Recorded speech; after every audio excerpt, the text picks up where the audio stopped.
জন্ম এ হলে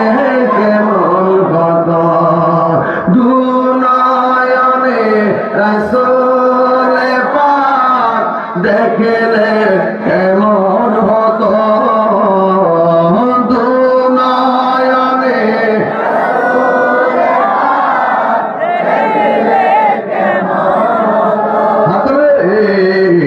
জন্ম আমার নবীর যুগে